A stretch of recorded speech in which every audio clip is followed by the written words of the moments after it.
Today on the Matt Walsh Show, Democrats are coming up with a million reasons to oppose Amy Coney Barrett because they don't want to be honest about the real reason, which is that she might make it harder to kill babies. That's what they're really upset about. Also, 5 headlines, including absurd claims of voter suppression, which we will analyze, and a harrowing video of an encounter between a mountain lion and a hiker that you don't want to miss.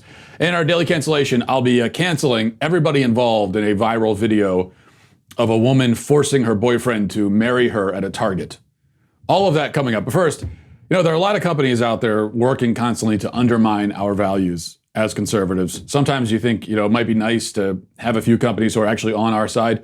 Well, the good news is I'll give you one company I can tell you about, the pro-life phone company, Charity Mobile. With Charity Mobile, 5% of your monthly plan price goes to the pro-life, pro-family charity of your choice. There are all kinds of other perks too. New activations and eligible accounts get a free cell phone with free activation and free shipping. And you get all that despite there being no contracts, no termination fees, no risk with a 30-day guarantee. I can tell you, I've been using Charity Mobile for a few months now, and I love having the knowledge that I'm getting a great price and a great service, but also supporting the pro-life cause at the same time. A cause that's especially relevant now during these Supreme Court hearings, and we're hearing a lot about it. So now's a great time to call Charity Mobile at 1-877-474-3662 or chat with them online at CharityMobile.com. Okay, now speaking of the hearings, one must feel a certain amount of sympathy for the Democrats who have been put in the unenviable position of having to invent some reason to oppose the confirmation of a universally respected, admired, well-qualified female Supreme Court justice. Presumably, they've already skimmed through her high school yearbook, found no ammunition there, probably decided it'd be too difficult, to make outlandish sexual assault allegations stick to a woman especially, and particularly when they didn't even stick to Brett Kavanaugh. So their options here are very limited. And as the Senate confirmation hearings unfold this week, Democrats and their allies in the media have tried a number of different tacks. They've looked at a few different ways they can go about this, and with no success at all. Having realized that their Ginsburg's dying wish gambit also wasn't landing because there is no dying wish clause in the Constitution, as it turns out, they've rallied around the almost as absurd notion that Republicans would be guilty of court packing should they exercise their constitutional power to confirm a Supreme Court nominee. Like we talked about yesterday, Senator Dick Durbin lamented that Republicans have, quote, taken every vacancy and filled it, pretending not to know that court packing is not when vacancies are filled, but when they are created by adding seats. What else are Republicans supposed to do with a vacancy but fill it? Saving a few for the Democrats might be good sportsmanship, but that hardly qualifies as a constitutional obligation, nor as a persuasive argument. During opening statements on Monday, Senator Cory Booker claimed that the hearing was illegitimate because, as he eloquently put it, listen. The American people should decide. The American people should decide. The American people should decide. I will not be voting to confirm Judge Barrett's nomination. Very dramatic stuff there from Cory. Very affecting. I felt that. Senator Amy Klobuchar, for her part, tweeting during the hearing when she really should have been paying attention, I think, posted, "This isn't Donald Trump's country, it's yours. This shouldn't be Donald Trump's judge, it should be yours." But what these appeals to democracy ignore is that the electorate gave control of the Senate to Republicans and elected Donald Trump to a 4-year term. Their mandate from the voters, like their constitutional power, doesn't expire a month before the next election. The American people did decide, or to put it in terms Cory Booker might be able to understand, the American people did decide. The American people did decide. The American people did decide. Democrats in the hearing have repeatedly tried to make hay out of the fact that we're in the middle of a pandemic. So we've heard a lot about that. On Monday, Senator Mazie Hirono spent her opening statement recounting the horrors of the coronavirus and its effects on the economy, or rather the effects of the lockdown on the economy. But she could never quite explain why the coronavirus should prevent a Supreme Court justice from being confirmed, especially when it didn't prevent hundreds of Black Lives Matter rallies all across the country for 3 months in a row. Booker sputtered something about how it's not normal. This isn't normal to have confirmation hearings during a pandemic. It isn't normal. Now, the obvious response to that claim is, so what? Pandemics themselves aren't normal. Therefore, the things we do during them won't be normal. But that doesn't mean we should stop doing things, as much as that has actually been the strategy, of course, for the last 6 months. Not a good one. And speaking of normal, it wasn't normal to attempt to block a Supreme Court nominee by accusing him of being a serial gang rapist. Democrats seem to aspire to normalcy only under very limited circumstances. And of course, some of the criticisms of Barrett have taken a more personal tone. Much has been made of the fact that she served as a handmaid in a group called People of Praise. But the protesters dressed in ridiculous red costumes outside the hearing seemed not to know that handmaid, in Barrett's case, was a reference to the Bible, not a book written by Margaret Atwood in the 1980s. And this sort of confusion is inevitable when your exposure to historical literature extends only to that novel plus Harry Potter and Twilight. Now, predictably, the fact that Barrett has 7 children has also been the subject of attack.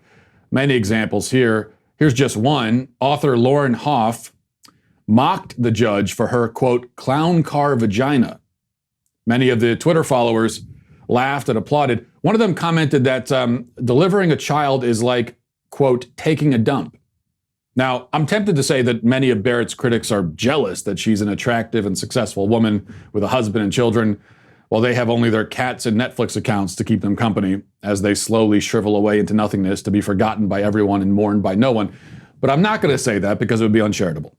I won't say that. Someone might say that, but I'm not going to. Anyway, the interesting thing is that this narrative of Amy Coney Barrett, the barefoot baby factory handmade submissive, is being advanced alongside the claim that, as Slate argued this week, she is a ruthless, self-promoting careerist who's concerned only with her own professional advancement. Now, of course, God forbid anyone were to utter such slander about, say, Senator Kamala Harris, who began her political career in bed with a well-connected and still married, we might add, California politician. It'd be horrifically sexist to make that sort of charge against the Democratic vice presidential candidate, but Barrett, for obvious reasons, for obvious political reasons, is fair game. These are all the desperate cries of people who cannot utter their real objection, except in euphemism. Harris, joining the hearing remotely, declared that Barrett would undo Ginsburg's legacy. By the way, there is no clause in the Constitution requiring that a deceased justice's legacy be respected or upheld either. And she also said that Barrett would roll back Americans' rights. What she means here, what everyone cited above really means, is that Justice Amy Coney Barrett might make it harder for parents to legally kill their children. This is the real source of all of the impotent rage being directed at the nomination, the hearings, and Barrett personally. If she believed in a mother's right to kill her offspring, none of the people mentioned here would be objecting. On the contrary, they would extol her brilliance and beauty and bravery, and their venom would be reserved for the people doing what they themselves are doing right now.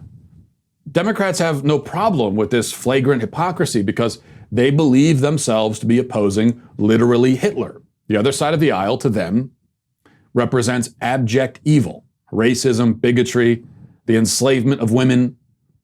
Those in their camp who don't believe this at least want everyone to believe they believe it.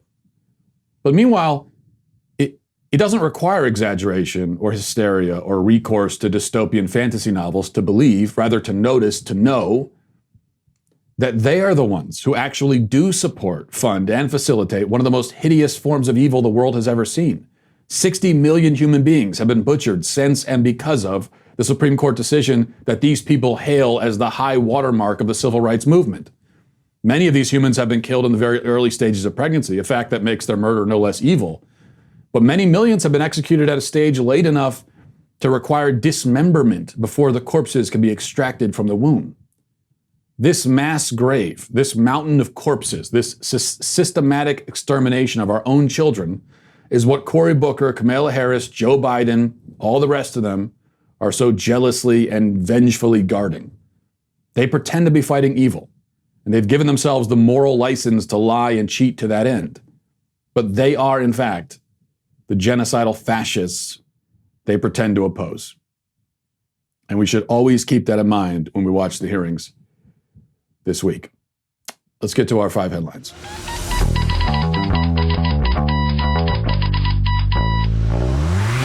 You know, small businesses have been getting completely decimated ever since the lockdown started. I hear the stories all the time. We all hear the stories. And maybe if you're listening, you are unfortunately one of these stories. So the fact is, a lot of people, millions and millions, are feeling the effects of the lockdown. And that's why we're excited to tell you that next week, the Daily Wire God King Jeremy Boring is going to be presenting alongside a team of world-renowned business leaders at Expert Ownership Live. There's no better time for something like this. It's a 2-day virtual conference about leading through crisis. The conference features a lineup of speakers like leadership author John Maxwell, plus the founders of Duck Commander and Otterbox, plus the Benham brothers, many others who can relate to what entrepreneurs and leaders are going through right now, because they're going through it themselves. They'll share stories about their own businesses, startup journeys as well, the tough times that their companies went through, and how they were able to navigate those challenges and come out on the other side of it. So go to expertownershiplive.com/Walsh before midnight to register and get a second ticket for a friend 50% off. But the urgent point is that if you register today, today is the last day to register for $147 before prices go up. So it's $147 if you register right now. It's the last day. Then you also get that second ticket for a friend for 50% off at expertownershiplive.com. Invest in yourself and in your business simultaneously. And come on, you don't want to miss the God King. So you got to go expertownershiplive.com/Walsh. It's $147 for today only before prices go up. Again, expertownershiplive.com/Walsh to secure your spot today. All right, I want to show you one other thing from the hearings. This I have to mention because it just exemplifies the fact that the whole mask thing is largely for show. So I'll show you this. One example, okay, chosen at random. You'll see this senator getting ready to speak, and then watch what he does. Watch. Well, definitely some good news. Senator Lee's enthusiasm for the dormant Commerce Clause convinces me you've made a full recovery. Senator Whitehouse. Mr. Chairman, Judge Barrett, America's worried about one thing above all else right now, and it's our health. Okay, so you see, as soon as he's about to start speaking, he rips the mask off with a vengeance. He rips it off eagerly and slams it down on the table. And I understand that. You know, whenever I go grocery shopping at a store where I'm required to wear it, as soon as I get outside, as soon as I exit the door, I'm ripping that thing off and falling to my knees and gasping for breath as if I've just come up for air after a free dive to the bottom of the ocean. And I'm always perplexed to see that's what I do, right? But I'm perplexed to look around and see that it seems like everyone else, they leave the store and keep the mask on as they walk across the parking lot to their cars, and they keep the mask on when they get into their car too. Like they like having it on. I can't wait to take it off. So that, I get that. And I also understand wanting to take the mask off so that you can speak and be understood. That's one of the many frustrating aspects of this mask thing, is that you can't understand what the hell people are saying. In fact, I was at a store last night and I was trying to talk to the guy behind the counter rather, but he had a mask on and there was glass up. It wasn't like bulletproof glass it was glass put there for the coronavirus, the magical glass that we see everywhere. So he had the glass up, mask on, and he also had a pretty thick accent. So I'm trying to communicate with him. I can't understand what the hell he's saying. We can't understand each other. And so it was just one of those things where I had to say, oh, okay, yeah, all right. I hope I'm giving the correct general response here because I don't know what you're saying to me. That's how it is. You can't understand what anyone's saying. You can't see anybody's face. I think there's a psychological effect there too. There's a lot of, I think psychologists in the future are going to have a lot of fun going back and looking at how we're all affected by this. But going months and months in public, I guess depends on where you live, because some areas, mercifully, are not as strict about it. But at least where I live, everybody has it on all the time. And so you go months at a time out in public and you never see anybody's face and you can't really understand them either. Anyway, so that part I understand. But here's my point. If you're going to take it off to speak, why are you wearing it at all? The senators are sitting there wearing the mask, and they're not talking. They're just breathing normally. And then they take it off at precisely the moment when they would be the most likely to spread it.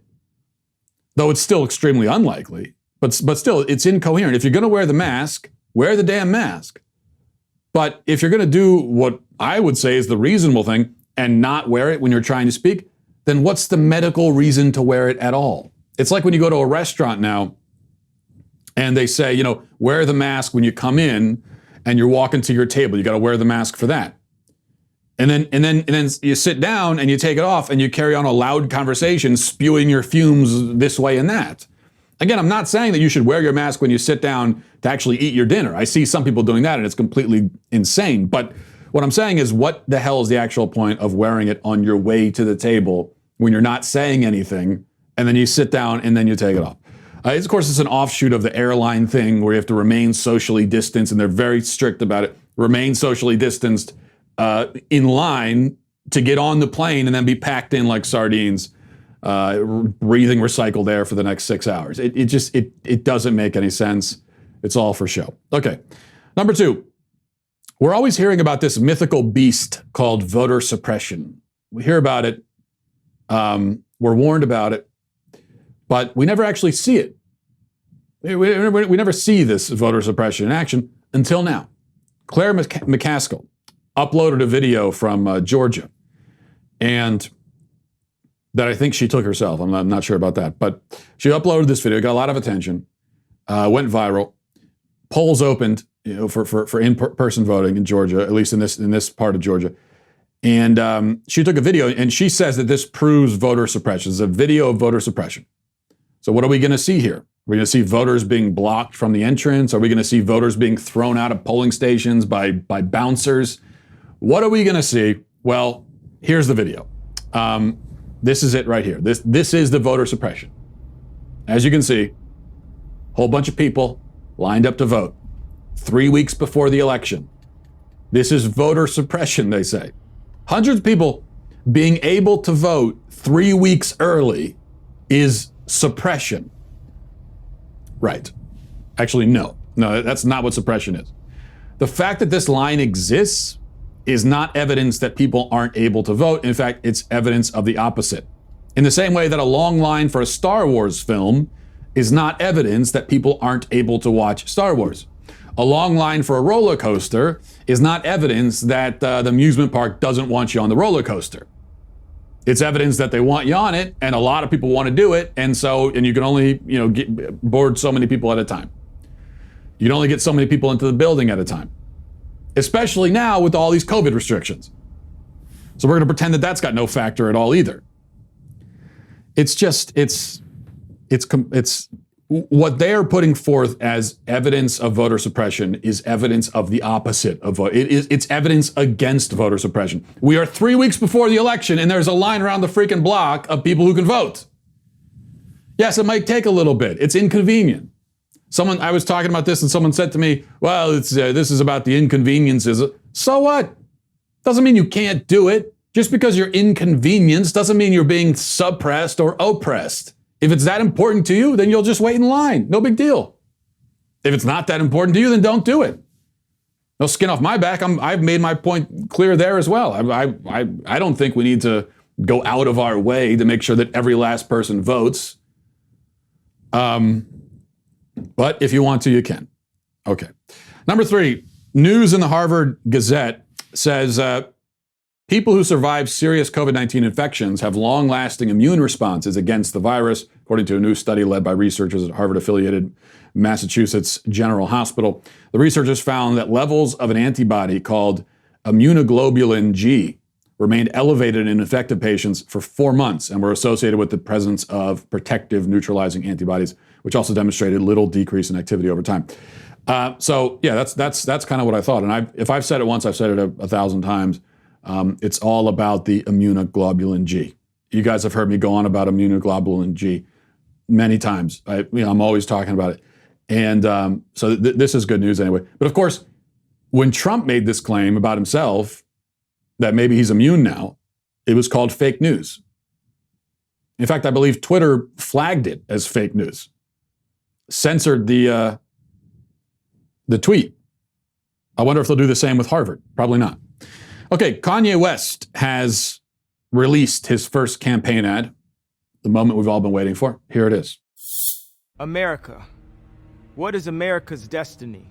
What is best for our nation, our people? What is just, true justice? We have to think about all these things together as a people. To contemplate our future, to live up to our dream, we must have vision. We as a people will revive our nation's commitment to faith, to what our Constitution calls the free exercise of religion, including, of course, prayer. Through prayer, faith can be restored. We as a people are called to a greater purpose than ourselves. We are not only a beacon to the world, but we should be servants to each other, to encourage each other, to help each other, to lift up each other, our fellow Americans, that we may all prosper together. We have to act on faith with the sure knowledge that we are pursuing the right goals and doing the right things. We will build a stronger country by building stronger families. Families are the building blocks of society, of a nation. By turning to faith, we will be the kind of nation, the kind of people God intends us to be. I am Kanye West, and I approve this message.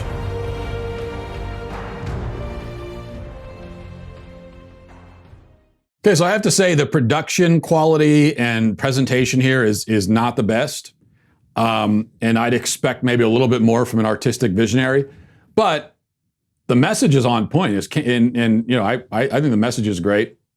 I'm on board with most of what he has to say. His campaign website has this ad, and then right under the ad is a bunch of merchandise you could buy. And then right under that is the presidential platform. A lot of it is kind of the typical political talking points that you would get from a sort of Democrat light kind of person. But the first item on the platform is good. It says, restore faith and revive our constitutional commitment to freedom of religion and the free exercise of one's faith, demonstrated by restoring prayer in the classroom, including spiritual foundations. I like it. I think that I think this should be the message of the Republican Party as well, which it is sometimes when they feel like focusing on it. So I don't know, I might have to vote for Kanye. He's a bit eccentric, but then again, if you're trying to avoid eccentricities in this election, probably you're best just not voting at all. Number 5, a little nightmare fuel for you. A jogger in Provo, Utah was out on a trail recently when apparently he unknowingly got close to some mountain lion cubs, that is, rather. Some mountain lion, getting next to a mountain lion club where they're all gathered together, probably not a good idea either, but especially a mountain lion cub is what he apparently came in the vicinity of. I don't think he knew that. But then Mama Mountain Lion appeared on the scene and was not too happy about it. And here's how that went. Holy shit. No, go away. Go away. No. No. F you, dude. Holy.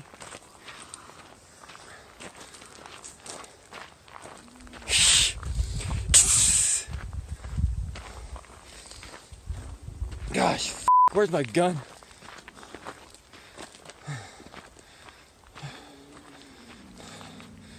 Okay, this is when I die. No, get the away, stupid kitty cat.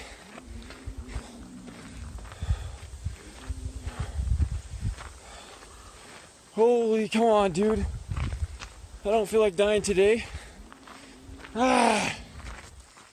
That lasted for 6 minutes. We can't play the whole thing, of course. 6 minutes. He was backing up as the mountain lion escorted him away from the premises. Now, the cat was not, some of the headlines I've seen about this have said that the cat was stalking him. But no, she wasn't stalking, wasn't trying to eat him. If she wanted to eat him, she would have. I think if a mountain lion is stalking you when you're jogging, then you're screwed. That's it. You're not gonna see it coming until the thing's jaws are around your neck. But still, I mean, he's backing away. If he had made any wrong move here, taken a wrong step, literally, he would have been dead. Like, what I was worried about the whole time watching this video is if this guy trips while walking backwards on this path with a bunch of rocks and roots and stuff, if he trips, he's done. If he had turned and run away, he'd be done. So not a lot of room for error. And it seems he mostly did the right thing. He backed away slowly. He kept eye contact with the cat. He screamed. He tried to make himself bigger. He threw something. Crouching down to pick up the rock is a very risky proposition when you're face to face with a mountain lion. But for the most part, I think a pretty good strategy there.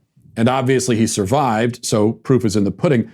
That said, far be it for me to Monday morning quarterback something like this, but I will say, if you're ever in this situation, one quick note I would make, put the phone down. There is no advantage to filming it.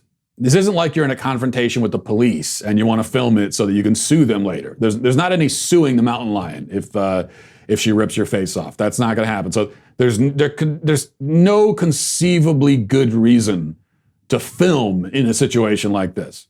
And it does hamper you because you're looking down at the camera, plus you're not able to, you want to be waving your arms and making yourself as big as possible. So he's holding his camera like this. He might be waving with the other hand, but he's, that second arm could make a big difference. So I would just say if you're facing the possibility of being eaten, probably your priority in that situation shouldn't be, let me get this because it's going to make a great viral video. It does make a great video. This is a really compelling video, I have to say. But that probably shouldn't be your priority.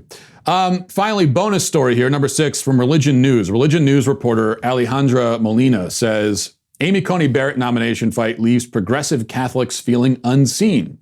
I spoke with Black and Latinx Catholics who believe in abortion rights and marriage equality to learn how the focus on white conservative Catholicism overshadows their faith. Yes, Catholics who believe in abortion rights and gay marriage. I can think of many similar reports you could file, like I spoke with carnivorous vegans to learn how the focus on vegetarian vegans overshadows them, or I spoke with God-fearing atheists to learn how the focus on godless atheists overshadows them. Things like that. There are many examples. There is, of course, no such thing, is the point I'm trying to make here. There is no such thing as a Catholic who believes in abortion rights, because that would be a Catholic who rejects the moral authority. This is not a small detail, okay? If you're a Catholic claiming that you support abortion rights, then you are a Catholic who, this means that you reject the moral authority of the church. And if you reject the moral authority of the church, then you're not a Catholic. You don't have to be a Catholic. You're not required to be. But being a Catholic is a certain thing. This means you're not. Just like anything else. You can't say, I'm a Mormon, but I reject most of the teachings of the Mormon church. Well, then you're not a Mormon. You can be something else if you want to be, but you can't be that, because that's what it means to be that. But we're going to see a lot more of this kind of thing as the week goes on, I'm sure. Okay, let's get to our daily cancellation. But before we do that, don't want to forget, it is baseball season, and the Old Glory Daily Wire baseball bat is back. This is a limited edition, handcrafted, custom-painted baseball bat emblazoned with the Daily Wire logo. Very nice looking thing. When we first put this bat out, it was a numbered edition a few months ago, and it sold out in 48 hours. And that was when it was only available to all access members. So it's a limited edition for a limited number of people. Now anyone can purchase it, but inventory is still limited. So you got to go and get yours now before they're gone. Text the keyword baseball to 83400. Baseball to 83400 and purchase your bat today. Okay. Let's get to our daily cancellation. Today for our daily cancellation, a video that may or may not be totally staged and fake. Honestly, I didn't do much research into it before I started shooting the show today, mostly because I'm lazy and also because I really need this video for show content, so I'm going to assume it's real. You see, I, like literally everyone else in media, I am at this point barely human. I think of everything in terms of whether I can use it for content. That's the only thing I care about. Actually, I can relate to the jogger filming his own potential mauling, because I might do the same, to be honest with you. Like if I were to accidentally drive off of a 500-foot cliff, the last thing I would think as I plunge to my death is that at least if I somehow survive this, it will make great content. But anyway, my sociopathy isn't really the point today. The point is that this video, which appears to show a woman fed up with her boyfriend, and fed up with him not sealing the deal, deciding to put on a wedding dress and a fanny pack for some reason, grab her enabling bridesmaid and somehow a minister and go to her boyfriend's job, which is at Target, to force him to marry her. This is really a form of kidnapping, it seems to me. But here is the footage. Watch this. You put this ring on my finger 2 years ago, and it's time to do it or get out. Yeah, we're getting married right now, or I'm leaving, I'm out. I'm done. Like, if you don't marry me this second, I brought the pastor, I brought Emily, she's my bridesmaid. Hi, guys. I'm just finally making him commit, you know? Like, we're getting married now, or like it's over. Woo! Do it! Yes, we can talk about this outside. Oh my God, I'm shaking.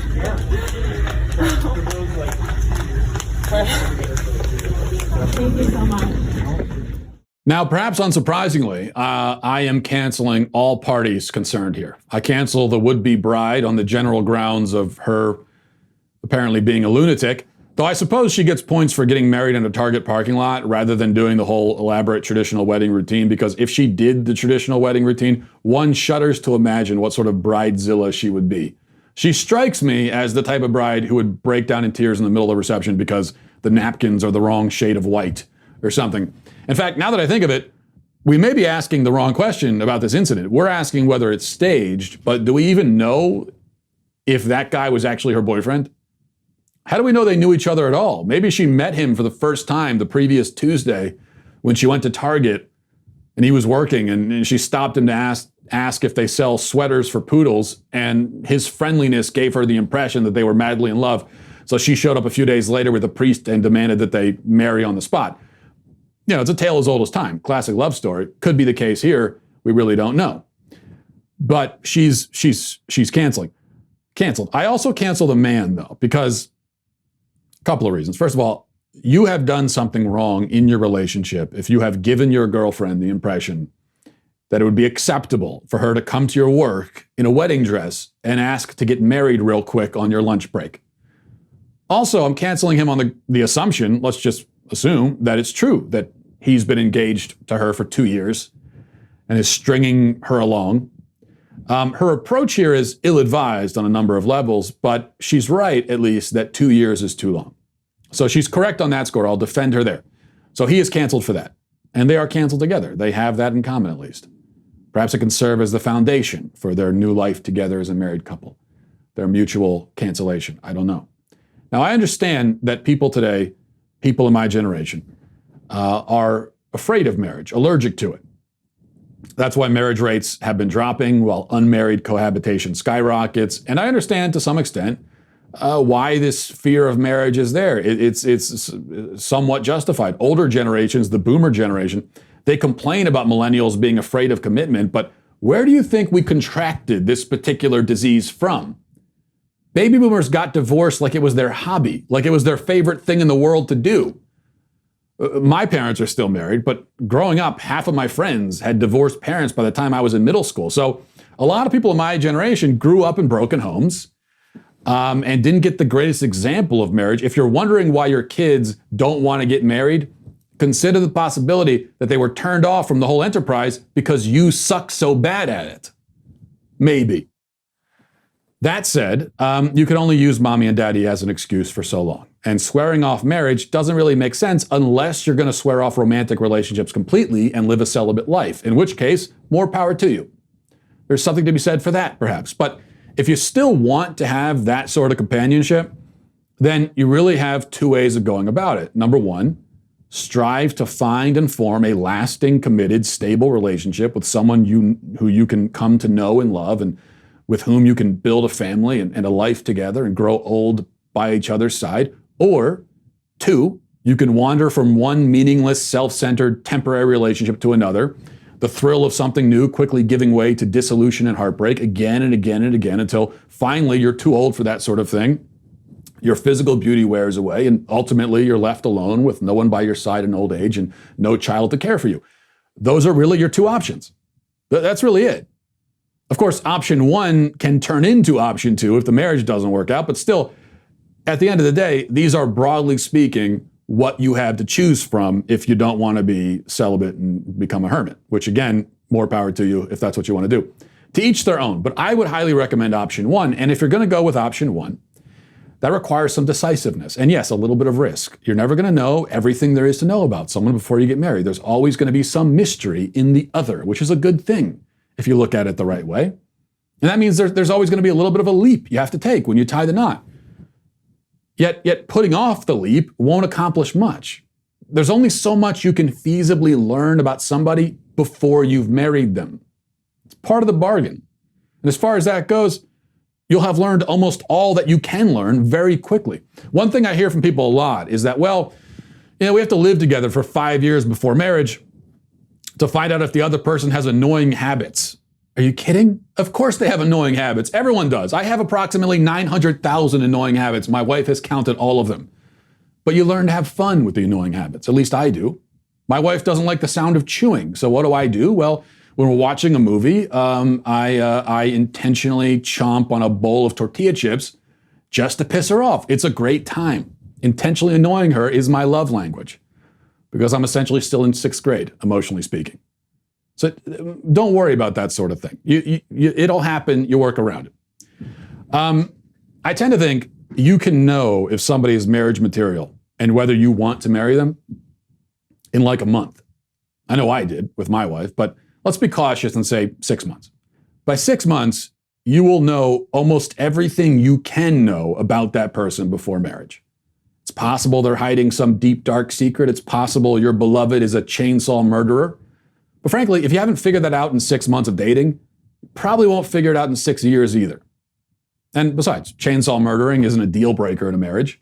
You can work around that too. Spice of life and all that. So make your decision in 6 months. Get engaged, get married 6 months after that. 1 year is all you should need. 1 year, that's it. One and done, let's say. That's what I did. And so I decided that, of course, everyone else should do it too.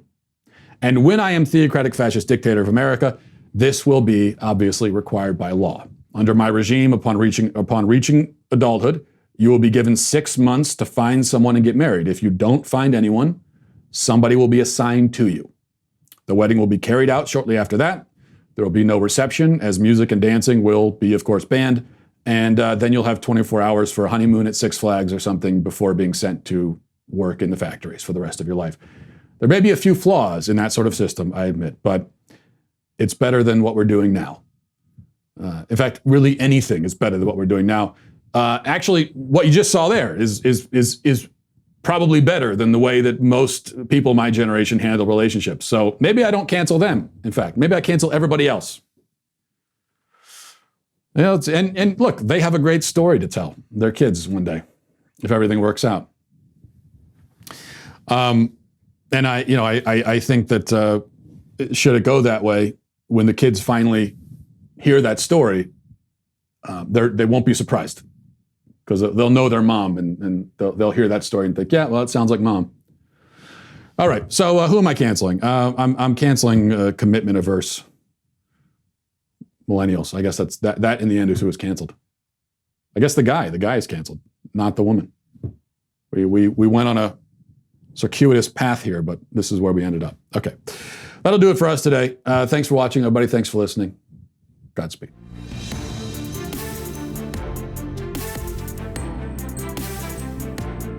The Matt Walsh Show is produced by Sean Hampton, executive producer Jeremy Boring. Our supervising producers are Mathis Glover and Robert Sterling. Our technical producer is Austin Stevens, edited by Danny D'Amico, and our audio is mixed by Robin Fenderson. The Matt Walsh Show is a Daily Wire production, copyright Daily Wire 2020. If you prefer facts over feelings, aren't offended by the brutal truth, and you can still laugh at the insanity filling our national news cycle, well, tune in to The Ben Shapiro Show. We'll get a whole lot of that and much more. See you there.